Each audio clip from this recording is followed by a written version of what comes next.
Bonjour à tous, ici Jean-Philippe Lebleu du Comité pour la République du Canada. Présentation aujourd'hui pour la semaine du 23 novembre 2015. Bonjour à nos amis en Haïti, en France, au Canada, partout dans le monde francophone. Le titre de la présentation aujourd'hui, Drones et terrorisme. Le pantin Obama doit partir maintenant. Donc on fait un retour sur le webcast du comité d'action politique de Lyndon LaRouche qui a été donné le 20 novembre 2015. Donc on continue de mettre l'accent sur le rôle principal d'Obama qui est en train d'utiliser sa politique étrangère pour créer une politique de meurtre de masse. On l'a vu aussi armer des groupes rebelles considérés comme étant modérés en Syrie. Je ne sais pas si Al-Qaïda est considéré comme modéré pour la plupart des gens, mais pour Obama, c'est bien le cas. Et évidemment aussi la création d'une politique d'assassinat par drone, une politique qui, comme on l'a démontré, comme on va en discuter aujourd'hui, en fait tuer en grande partie des innocents dans le Proche-Orient et dans l'Afrique en général. Et c'est aussi une politique qui a favorisé, à cause de la rage que ça a créé, a favorisé le recrutement de jeunes dans les mouvements terroristes de ces régions-là. Il faut être clair là-dessus, l'administration Obama n'est pas en train de faire des erreurs, c'est en fait l'intention de cette administration-là, c'est de créer le chaos à travers la planète. Et c'est une politique en fait qui nous vient directement de l'Empire britannique et de son extension saoudienne.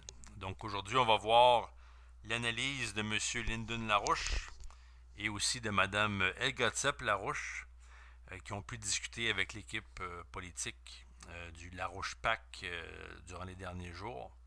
Et évidemment, on continue de mettre l'accent sur en fait les attentats terroristes qui ont eu lieu à Paris, qu'on parle de vendredi le 13 novembre. Donc, des attaques horribles, évidemment. On a entendu beaucoup de détails là-dessus dans les nouvelles. On ne va pas faire le tour de tout ça. Mais on parle d'environ 130 personnes qui ont été tuées dans une véritable boucherie à ciel ouvert. Des meurtres vraiment de sang-froid. Mais cet attentat à Paris a vraiment tout changé. C'est-à-dire que maintenant, les gens en Europe, aux États-Unis, doivent reconnaître qu'on a absolument besoin d'un changement rapide et dramatique concernant la politique en général. Sinon, c'est la civilisation occidentale qui risque de périr et en fait tomber en enfer. En fait, l'enfer sur Terre avec un danger de guerre nucléaire et un danger évidemment d'âge sombre, un peu comme on a vu en Europe à l'époque du Moyen Âge, à l'époque du 13e et 14e siècle. Donc, M. Larouche, toujours, nous dicte en fait certaines directives à suivre et nous donne en fait l'heure juste, c'est-à-dire que la cause du chaos aujourd'hui se trouve dans la politique étrangère, mais aussi la politique interne du président américain Obama. Comme on l'a dit, il est en train de créer en fait un terrain fertile pour la croissance et le développement des organisations terroristes comme État islamique. On parle de plus en plus d'une guerre nucléaire. Au début, on parlait beaucoup de la Russie, donc les États-Unis contre la Russie. Mais maintenant, on a eu des provocations contre la Chine. Heureusement, des nations comme les Philippines, le gouvernement philippino récemment a décidé en fait de refuser l'offre de Barack Obama d'accueillir des soldats américains en territoire philippino dans le but justement de développer ce qu'on appelle le pivot asiatique de Barack Obama, une politique d'accroissement militaire américain dans la région de la mer de Chine, et ce depuis environ 2012. Donc évidemment, les Philippinos ont beaucoup aidé là-dessus et ça permet, en fait, ça fait partie de ce changement d'orientation qu'on voit aussi en Europe et aux États-Unis. Et en fait, une nouvelle très significative aux États-Unis, c'est la représentante Tulsi Gabbard. Donc Tulsi Gabbard, qui est une démocrate de l'État de Hawaï, qui, dans un communiqué de presse, a annoncé en fait la création d'une législation dans la Chambre des représentants qui mettrait une fin immédiate à la guerre illégale et contre-productive visant le renversement du président Assad en Syrie. Donc, Madame Gabbard explique, donc je vais vous donner une citation de son communiqué de presse, et elle dit: la guerre qui vise à renverser Assad est illégale et contre-productive parce qu'elle aide État islamique et les autres groupes d'extrémistes à atteindre leur but de renverser le gouvernement syrien de Assad et de prendre le contrôle de toute la Syrie. Donc ensuite, elle liste 10 raisons pourquoi il faut faire cela. Et une de ces raisons inclut le fait que si nous réussissons à renverser le président Assad, comme Barack Obama le souhaite, cela ouvrirait la porte pour État islamique de prendre en fait le contrôle de la Syrie, incluant Damas. Et il y aurait toujours une citation, il y aurait un génocide et une souffrance qui dépasserait l'imagination. Elle a aussi expliqué que le renversement du gouvernement de Assad, c'est exactement ça le but d'État islamique et des groupes terroristes. Et on ne devrait pas s'allier avec ce type d'extrémistes-là parce que cela va contre les intérêts des États-Unis et de toute la civilisation. Et ensuite, elle continue en disant que nous devrions apprendre des erreurs du passé, comme on a vu dans les changements de régime en Irak et en Libye. Et Madame, faut d'abord comprendre que Madame Gabbard, c'est en fait une ancienne soldat. Elle a été déployée. Elle était sur le terrain durant la guerre en Irak. Donc, c'est quelque chose d'assez direct pour un vétéran de la guerre de dire. Donc, une très bonne critique du gouvernement Obama. Et elle continue en expliquant que la guerre d'Obama est en fait augmenter le chaos et le carnage en Syrie, un carnage impliqué par État islamique sur la population innocente de ce pays, qui a causé un très grand nombre de réfugiés qui ont été forcés de quitter la Russie, de quitter la Syrie pour justement se diriger vers l'Europe. Donc, et justement, une de ses raisons, dans son communiqué de presse, la raison numéro 10, elle dit: parce que notre guerre qui vise à renverser Assad nous met en direct conflit avec la Syrie et augmente en fait le danger de guerre entre les États-Unis et la Russie et la possibilité d'une nouvelle guerre mondiale. Fin de la citation. Donc, on ne joue plus avec les mots. C'est très direct. Madame Gabbard a fait preuve de beaucoup de courage et on va s'assurer que cette législation-là soit adoptée le plus rapidement possible parce qu'évidemment, concernant la guerre, le danger de guerre mondiale, il faut agir très rapidement.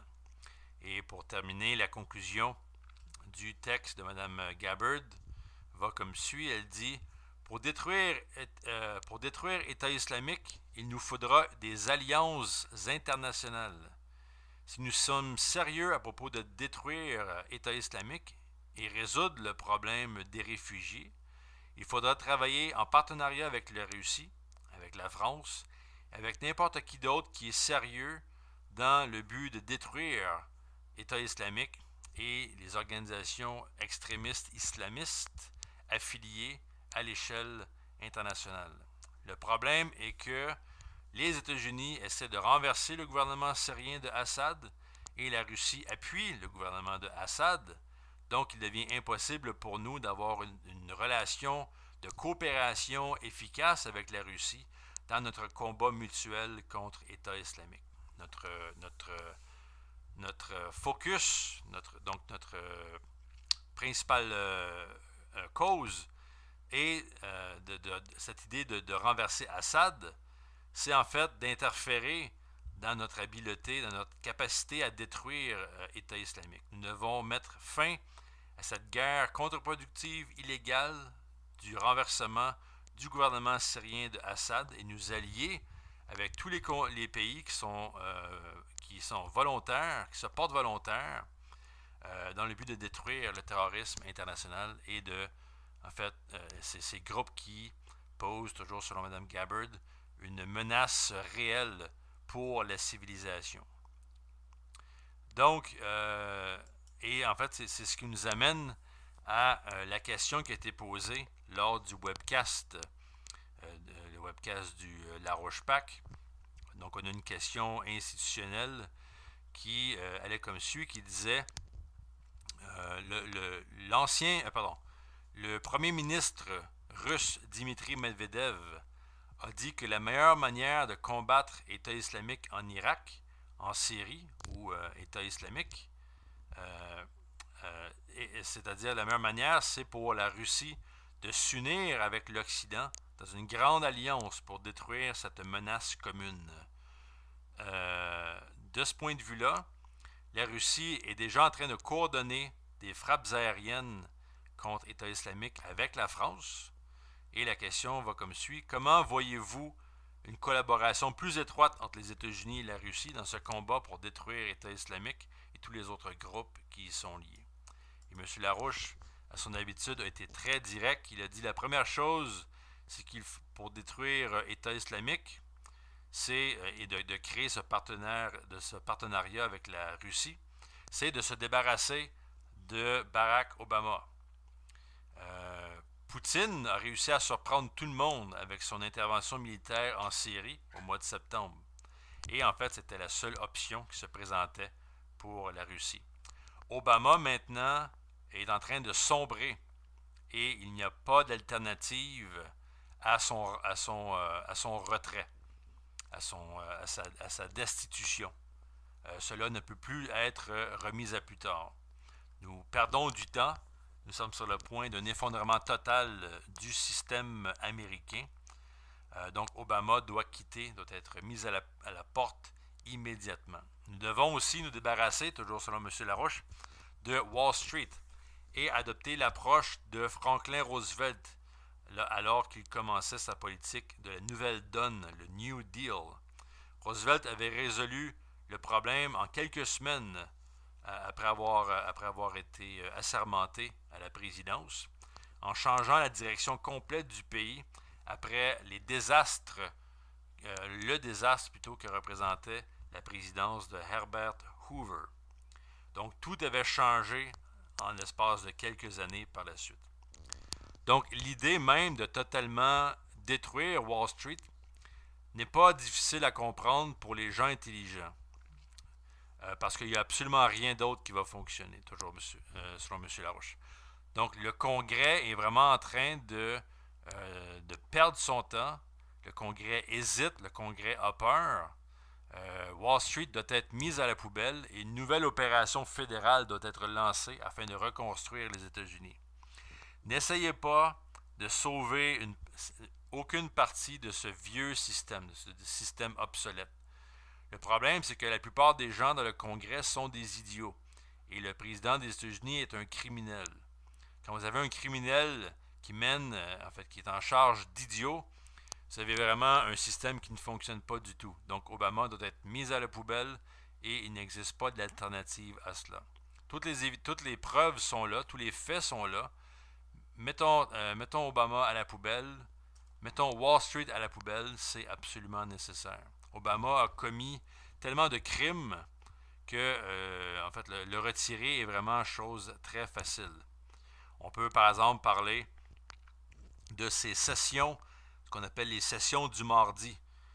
Des sessions en fait où Obama discute avec son équipe militaire et certains de ses conseillers, discute sa politique de meurtre par drone. Juste avec ce scandale-là, c'est suffisant pour amener Obama en prison. Vraiment des milliers de morts innocents qui ont été faits par cette politique-là. Et une politique tout à fait hypocrite, comme on va le voir plus tard dans la présentation. Obama aussi était le président durant une des pires destructions de l'économie américaine, au point où la majorité des citoyens se retrouvent face à la pauvreté. Et aussi, Obama a poursuivi la politique de George Bush et de Dick Cheney visant en fait à protéger l'Arabie saoudite et l'Empire britannique en cachant les faits concernant les attaques du 11 septembre 2001. Donc des attentats terroristes dans lesquels en fait l'Arabie saoudite a joué un rôle prépondérant dans le financement et dans la conception de cet attentat-là.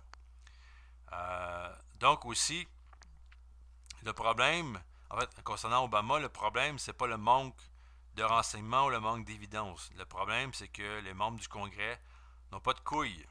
C'est déjà un peu heureux. La politique de drone suffit pour mettre Barack Obama hors d'état de nuire. La grande majorité des gens qui ont été tués par Obama, selon les ordres d'Obama, c'était des innocents. Donc, c'était même pas des cibles légitimes. Et Obama a dû signer, en fait, il a signé pour chacune de ses attaques, il a autorisé chacune de ses attaques, donc il est responsable de tout ça. Donc, quand on regarde plus précisément le document qui a été sorti, a été publié récemment, le Drone Papers, un document qui a été publié par un site internet qui s'appelle The Intercept. Donc, c'est sur Internet, ça a été fondé par Glenn Greenwald et Jeremy Scahill. Scahill qui avait travaillé là, à l'époque avec le fameux Edward Snowden dans la divulgation des magouilles visant à mettre la population américaine sous écoute. Donc, un rapport sur la politique de drone de plusieurs centaines de pages, de documents du Pentagone et aussi du comité du Congrès sur le renseignement. Un document qui démontre aussi un organigramme avec justement si on veut, la procédure, les procédures de décision où en fait on a, sans rentrer dans tous les détails, mais on voit un peu justement d'où part la discussion sur les assassinats par drone et comment tout ça se dirige en fait, passe du renseignement militaire jusqu'aux généraux du Joint Chief of Staff, secrétaire de défense, etc., jusqu'à Barack Obama qui signe l'accord et après avoir signé l'accord, en fait, les drones ont plus de 60 jours pour trouver la cible et en fait tuer la cible, tuer le terroriste ou en fait dans ce cas-là les innocents du Proche-Orient et du nord de l'Afrique. Donc, en regardant le document des Drone Papers plus près, on voit en fait que justement toutes les procédures légitimes n'ont pas été suivies. On ne parlait pas de capturer personne, c'était vraiment une politique d'assassinat.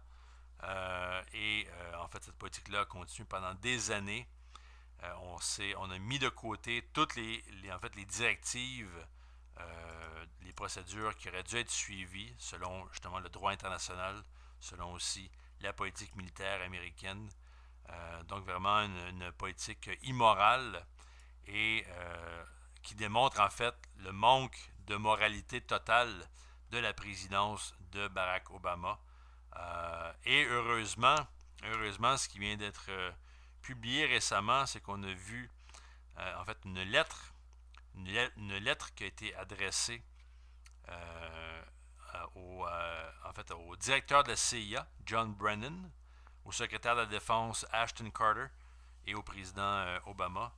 Une lettre par 4 anciens membres du US Air Force Drone Team, donc des gens qui s'occupaient des drones, de la politique des drones aux États-Unis.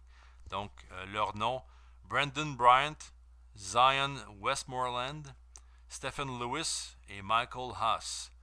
Et ces 4 personnes-là opéraient pendant plusieurs années l'équipe de drones. Et donc, ce qu'ils écrivent dans leur lettre, c'est qu'ils demandent au président de mettre un terme à ce programme de drones qui est en fait la plus grande preuve de la criminalité meurtrière du président américain. Donc, je vais vous lire un extrait de cette lettre-là qui est très percutante. Donc, ça commence. La lettre dit « Nous sommes des membres du service des forces aériennes américaines. Nous nous sommes joints aux forces aériennes pour protéger des vies américaines et protéger notre Constitution. Nous en sommes venus à la réalisation que des citoyens innocents ont été tués, que ces citoyens-là que nous avons tués, en fait, a accéléré le recrutement, a accéléré la haine envers les États-Unis, donc a permis à des groupes comme État islamique de recruter massivement. Et justement aussi, donc cette politique-là a servi de recrutement pour ces groupes-là, similaire à ce qui s'est passé à la fameuse prison de Guantanamo Bay. La lettre continue, elle dit « Cette administration, donc l'administration d'Obama et ses prédécesseurs ont construit un programme de drones qui est une des forces les plus dévastatrices et qui vise en fait et qui favorise le terrorisme, la création de terrorisme et la déstabilisation à travers le monde. » Donc, alors que notre culpabilité dans notre rôle dans le contrôle de ces drones-là augmentait en fait les pertes de vies innocentes, nous quatre avons succombé à des troubles de stress post-traumatique. Et le gouvernement dans lequel nous étions nous a simplement mis à la poubelle. Nous n'avions pas de soins de santé adéquats. Nous n'avions pas accès aux bénéfices nécessaires. Certains d'entre nous se sont retrouvés à la rue et les autres avaient de la difficulté à survivre. Nous avons vu en fait une gérance totalement abusive et les dirigeants de notre pays ont menti au public à propos de l'efficacité du programme de drones. Nous ne pouvons plus rester silencieux et être les témoins d'une tragédie comme les attaques à Paris, sachant que les effets dévastateurs du programme de drones sont probablement responsables de ces types d'attaques. Pareil silence serait en fait de violer le serment que nous avons pris pour défendre la Constitution. Nous demandons que vous considériez notre perspective, même si cela semble être vain. Nous demandons justement à ce que les actions soient prises pour le bien de notre pays. Donc, en général, donc cette lettre-là peut évidemment être trouvée sur Internet. Donc, encore là, une nouvelle opposition à Barack Obama. Et donc, M. Larouche, sur ce sujet-là, demandait en fait, précisait le fait que rien ne peut être véritablement effectué de manière compétente. En fait, on ne pourra pas créer de véritable partenariat avec les Russes à moins que Obama soit mis à la poubelle. Donc encore là, il faut donner des claques aux membres du Congrès qui sont vraiment, en fait, leur couardise permet à Obama de faire un peu ce qu'il veut dans la Maison-Blanche. Donc depuis l'intervention russe en Syrie au mois de septembre et aussi depuis les attentats terroristes à Paris, Obama semble avoir été dompté par l'impact de ces deux événements-là. Mais Obama est toujours très dangereux. On ne peut pas le laisser dans la Maison-Blanche plus longtemps. Imaginez, toujours selon M. Larouche, imaginez où nous serions sans les actions de Poutine et sans les actions de la Chine. On a vu récemment, durant le jour de la victoire, une parade en Chine où on avait le président chinois Xi Jinping et Vladimir Poutine qui étaient là. Et vraiment une démonstration de force incroyable et qui démontre en fait la volonté de la Chine et de la Russie de jouer un rôle plus prépondérant dans le développement économique international.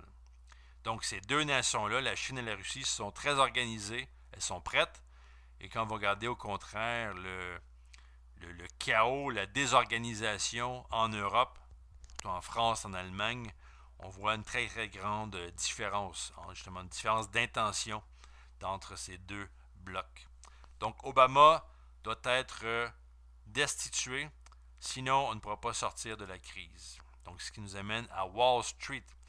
C'est Obama qui protège Wall Street, alors que Wall Street est complètement en faillite. C'est le moment maintenant d'utiliser les méthodes de Franklin Roosevelt pour mettre Wall Street à la porte et redémarrer l'économie américaine, de créer un système de crédit productif et qui va permettre de financer les grands projets. Donc encore,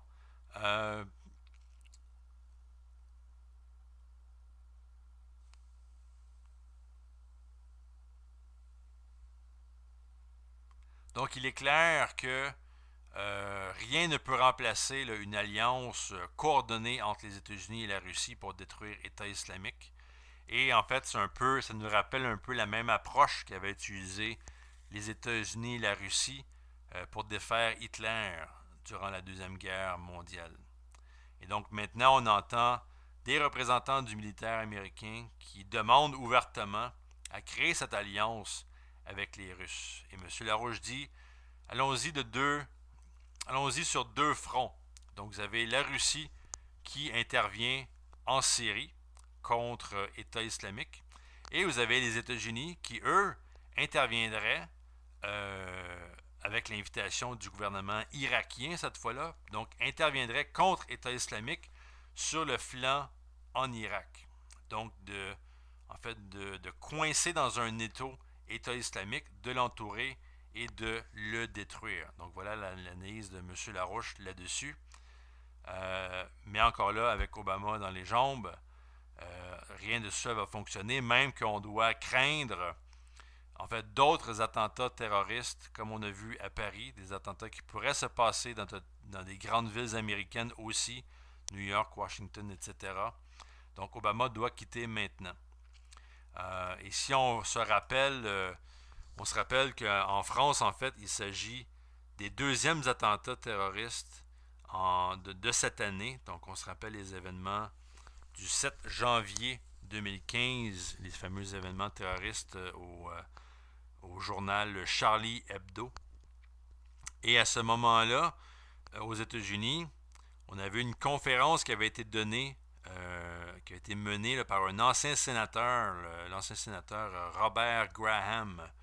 Une conférence sur la publication, ou plutôt la nécessité de publier le rapport de 28 pages sur le 11 septembre qui touche en fait le rôle de l'Arabie saoudite dans le financement et la préparation des attentats du 11 septembre 2001.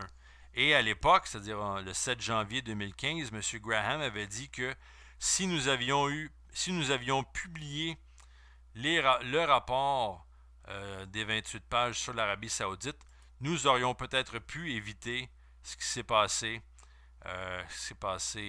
en France à ce moment-là. Et donc, je vais vous donner une courte citation de M. Graham à ce moment-là, pour donner un peu un sens, pour faire le lien avec aujourd'hui. Donc, il disait « Je vais insister aujourd'hui sur le fait que la non-publication de ces 28 pages constitue bel et bien une menace à la sécurité nationale. Et nous venons d'en avoir un autre exemple aujourd'hui à Paris, donc les attentats contre Charlie Hebdo. » M. Graham continue, il dit « Voici quelques faits. Les Saoudiens savent ce qu'ils ont fait. Il s'agit de personnes qui ne sont pas inconscientes des conséquences des actions de leur gouvernement. Ensuite, les Saoudiens savent que nous savons ce qu'ils ont fait. Quelqu'un au sein de notre gouvernement a lu ces 28 pages. Quelqu'un au sein de notre gouvernement a lu tous les autres documents qui ont été censurés jusqu'ici. Et les Saoudiens le savent. Que pensez-vous de ce que serait leur position s'ils savaient ce qu'ils ont fait et savaient que les États-Unis savaient ce qu'ils ont fait, observant que les États-Unis ont adopté une attitude de passivité, voire même d'hostilité, contre l'idée de laisser ces faits parvenir jusqu'au public? Que ferait le gouvernement saoudien dans ces circonstances, qui sont précisément celles que nous avons vues depuis plus d'une décennie? Eh bien, ils ont maintenu et même accru leur soutien à l'une des formes les plus extrêmes de l'islam, le wahhabisme, à travers le monde, en particulier au Moyen-Orient. Ensuite, ils ont soutenu la ferveur religieuse par des moyens financiers ou autres, des institutions qui ont propagé ces mêmes formes d'islam. Ces institutions comprennent des mosquées, des madrasas et des moyens militaires. Al-Qaïda est une créature de l'Arabie saoudite. Les groupes régionaux tels que Al-Shabaab sont dans une large mesure des créatures de l'Arabie saoudite. Et aujourd'hui, l'État islamique est leur dernière créature. Ainsi, la conséquence de notre passivité à l'égard de l'Arabie saoudite est que nous avons toléré cette succession d'institutions violentes, extrêmes et extrêmement dangereuses pour le Moyen-Orient et une menace pour le monde, comme nous l'avons vu ce matin à Paris. Donc, à l'époque, donc à cette date du 7 janvier, la présentation de M. Graham avait vraiment fait frissonner l'audience, évidemment dans le contexte où on venait d'avoir les attaques de Charlie Hebdo. Donc, les gens étaient très, très touchés, très impressionnés par cette déclaration-là, très directe. Et évidemment, aujourd'hui, on le redit, il faut publier ce rapport de 28 pages sur le rôle de l'Arabie saoudite. Et justement, c'est-à-dire que si les nations ne sont pas prêtes à vraiment exposer le rôle des gens qui financent le terrorisme et qui le protègent et qui le parrainent, le sponsor, eh bien, évidemment, on ne pourra pas mettre un terme à ce danger-là et on ne pourra pas sortir de cette espèce de géopolitique, cette géopolitique britannique qui est maintenant en train de détruire les pays les uns après les autres. Parce qu'évidemment, les événements terroristes à Paris du 13 novembre ne sont pas les derniers. On a vu des événements similaires à Beyrouth, au Liban. On a vu des événements comme ça aussi à Mali. On se rappelle aussi l'avion russe qui a été détruit, qui s'était écrasé en terrain égyptien. Le gouvernement russe a démontré que c'était en fait une attaque terroriste contre l'avion russe. On a aussi d'autres cas au Cameroun, au Nigeria. Au Cameroun, on a eu 4 femmes qui avaient une ceinture de bombes qui se sont fait exploser. Au Nigeria aussi, on a une attaque similaire avec plusieurs morts. Donc, tous ces événements-là sont liés les uns avec les autres. Donc, il faut en fait développer une politique où on peut mettre une pression sur l'Arabie saoudite et en même temps démontrer en fait le rôle plus vaste de la géopolitique de l'Empire britannique, qui elle ne fait pas simplement que financer des terroristes ou les protéger, mais en fait finance tout type de déstabilisation possible qui se passe à travers la planète. Donc si on veut faire face à la réalité, il faut se rappeler en fait quelque chose que notre mouvement, le mouvement La Roche, a publié il y a de ça quelques années. C'est en fait un accord commercial entre l'Arabie saoudite et la Grande-Bretagne. Un contrat intitulé Al-Yamama, qui veut dire, je crois qu'il veut dire le signe, donc en arabe. Et c'était en fait un accord, un échange entre des jets britanniques et du pétrole saoudien. Donc un accord qui avait eu lieu entre Margaret Thatcher du côté de la Grande-Bretagne et le prince Bandar bin Sultan du côté de l'Arabie saoudite. Et on parle en fait de la création, à travers cet échange-là, d'un fonds d'argent de plusieurs dizaines de milliards de dollars. Et peut-être même, on parle même peut-être de centaines de milliards de dollars. Donc un fonds qu'on appelle en anglais un slush fund. Donc un fonds qui aurait permis justement de financer le terrorisme. Et M. Bandar ne s'est même pas gêné. En fait, parlait justement de se vantait un peu de ce fonds de déstabilisation créé par le projet Al-Yamama et comment ce projet-là avait aidé à financer les Moudjahidines en Afghanistan contre le gouvernement à l'époque de l'Union soviétique. Donc, c'est ce genre de magouille qui se passe avec l'Empire britannique. Donc, évidemment, les faits sont là. Il suffit de les mettre, il suffit de les prendre et de les utiliser. Il n'y a rien d'ambigu dans tout ça, c'est très très clair. Et on voit qu'aux États-Unis, on a eu on a protégé cet empire britannique-là avec l'administration Bush et Cheney, maintenant avec Obama. Et malgré les évidences qui sont là, qui sont très très claires, l'administration Obama continue d'amener des armes dans les mains des rebelles en Syrie, et que ce soit État islamique ou le groupe Al-Nusra, qui est l'extension de Al-Qaïda. Et tout ça ne sont pas des spéculations. En fait, c'est des documents qui date de l'automne 2012, qui avait été publié par l'Agence de renseignement de la Défense, le Defense Intelligence Agency. Des documents qui démontrent en fait que l'administration Obama est prête non seulement à renverser Assad, mais serait prête à travailler de concert avec un califat qui sera en charge de la Syrie, donc un fondamentalisme qui remplacerait le gouvernement syrien. Donc évidemment, ça fait aucun sens qu'un gouvernement qui se veut démocratique, puisse travailler avec un califat et de l'extrémisme de ce type. Donc on le répète et on le dit, M. Larouche est très très clair, Obama doit être renversé, on doit s'en débarrasser le plus vite possible, il est coupable de milliers de meurtres et les États-Unis ne seront jamais capables de se rétablir, de ramener leur tradition pro-développement et justement d'amener cette tradition-là à travers le monde tant qu'on tolère un président dans la Maison-Blanche qui est prêt en fait qui est un tueur, pratiquement un tueur en série. Et on ne peut pas permettre non plus au Congrès de rester les bras croisés. Il faut absolument que les actions soient prises pour se débarrasser d'Obama et de se débarrasser de cette politique de l'Empire britannique qui vise à carrément détruire les nations maintenant. Donc, je termine l'émission là-dessus.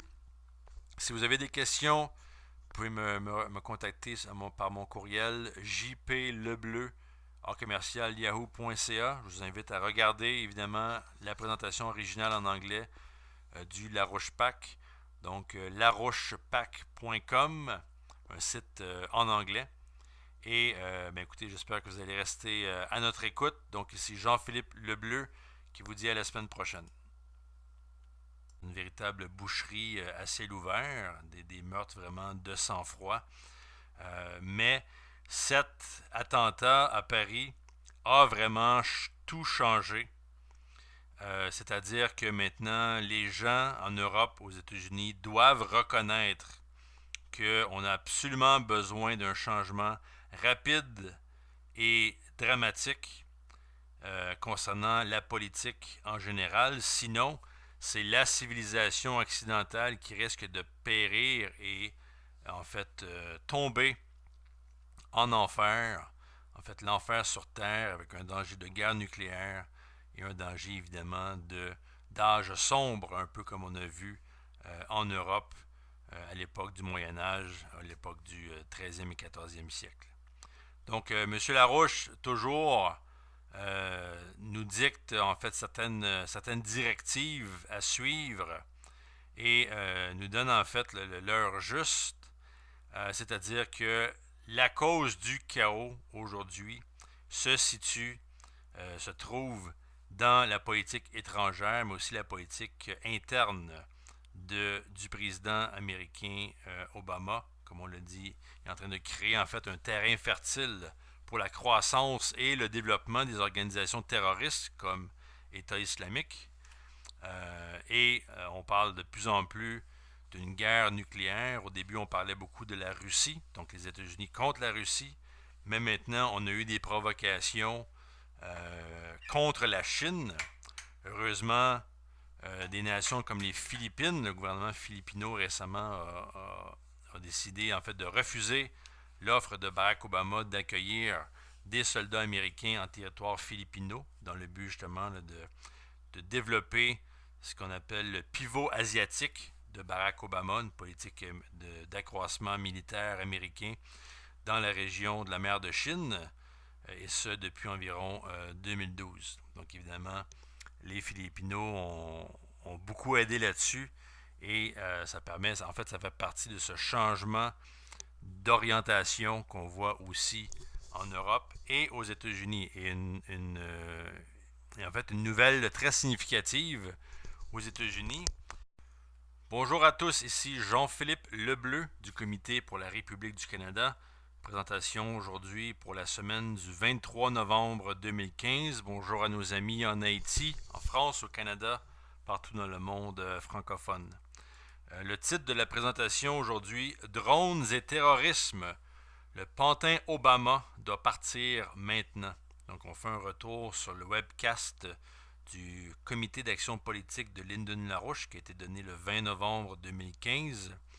Donc, on continue de mettre l'accent sur le rôle principal d'Obama qui est en train d'utiliser sa politique étrangère pour créer une politique de meurtre de masse.